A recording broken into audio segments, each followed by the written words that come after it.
দক্ষিণ কলকাতার একটি শপিং মলে সেলস গার্লের চাকরি করেন হাওড়ার বাসিন্দা এই তরুণী। তার পরিবারের দাবি, রবিবার রাত 9:30 নাগাদ দুই বান্ধবীর সঙ্গে শপিং মল থেকে বেরিয়ে ট্যাক্সি করে পার্ক সার্কাস যান। পার্ক সার্কাসে নেমে যান দুই বান্ধবী। সেখান থেকে খিদিরপুরে যান ওই তরুণী।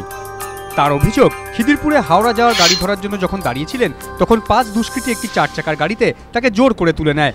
ছুরি দেখিয়ে মোবাইল ছিনতাই করে, মুখ চেপে রাখা হয়। বেশ খানিকটা গিয়ে মাঠে দাঁড়িয়ে থাকা একটি ফাঁকা লরিতে তুলে ওই 5 জন তাকে ধর্ষণ করে। তরুণীর দাবি, যে গাড়িতে করে তাকে তুলে নিয়ে যাওয়া হচ্ছিল সেই গাড়িতে করেই রাতে বাবুঘাটের কাছে নামিয়ে দিয়ে যায় দুষ্কৃতীরা। কোনো মতে হাঁটতে হাঁটতে ভোর 4:30 নাগাদ হাওড়া স্টেশনের 15 নম্বর প্ল্যাটফর্মে পৌঁছন তিনি। খবর দেন বাড়িতে। বাড়ির লোক এসে তাকে নিয়ে যান হাসপাতালে। খবর দেওয়া হয় পুলিশে। পুলিশ সূত্রে খবর, তরুণীর অবস্থা আশঙ্কাজনক। অস্ত্রোপচার হয়েছে।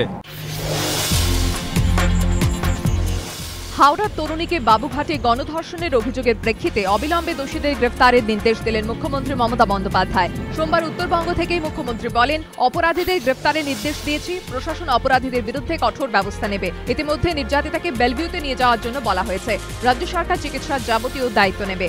মুখ্যমন্ত্রীর নির্দেশ পাওয়া মাত্র নির্যাতিতা তরুণীকে হাওড়া হাসপাতাল থেকে কলকাতার একটি বেসরকারি হাসপাতালে স্থানান্তরিত করা হয়। এর আগে মধ্যমগ্রাম কাণ্ডে নির্যাতিতা মৃত্যুর পর তার পরিবার অভিযোগ করে, এসএসকেএমে বার্ন ওয়ার্ডে শয্যার বন্দোবস্ত হলেও স্থানান্তরে বাধা দেয় আরজিকর কর্তৃপক্ষ। পুড়ে যাওয়ার সঠিক চিকিৎসা না হওয়াতে কিশোরীর মৃত্যু হয় বলে অভিযোগ করেন তাঁরা। এই ধরনের বিতর্ক এড়াতে এবার আগেভাগে মুখ্যমন্ত্রী নির্যাতিতাকে বেসরকারি হাসপাতালে স্থানান্তরের সিদ্ধান্ত নিলেন বলে মনে করছে রাজনৈতিক মহল। লোকসভা ভোটের আগে রাজ্যের আইন শৃঙ্খলা পরিস্থিতি নিয়ে প্রাথমিক রিপোর্ট তৈরি করল মুখ্য নির্বাচনী আধিকারিকের দপ্তর। জেলা প্রশাসনের কাছ থেকে পাওয়া তথ্যের ভিত্তিতেই এই রিপোর্ট তৈরি করা হয়েছে। মঙ্গলবার সেই রিপোর্ট তুলে দেওয়া হবে উপ মুখ্য নির্বাচন কমিশনার বিনোদ জুসির হাতে। মঙ্গলবারই কলকাতায় আসছেন তিনি। কমিশন সূত্রের খবর, এই রিপোর্টেই জঙ্গলমহলের 3 জেলার প্রশাসনিক কর্তাদের মনোভাবের কথা জানিয়ে দেওয়া হবে। 2009-এর লোকসভা এবং 2011-র বিধানসভা ভোটের সময় জঙ্গলমহল ছিল মাওবাদী উপদ্রুত এলাকা। স্বভাবতই কঠোর নিরাপত্তার মধ্যেই ভোট করাতে হয়েছিল দুবারই।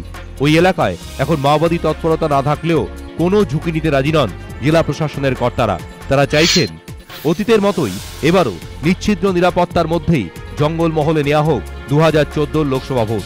তবে কমিশন সূত্রের খবর, জঙ্গলমহল বাদ দিয়ে বাকি সমস্ত জেলার রিপোর্টেই আইন শৃঙ্খলা পরিস্থিতিকে স্বাভাবিক বলেই দেখানো হয়েছে।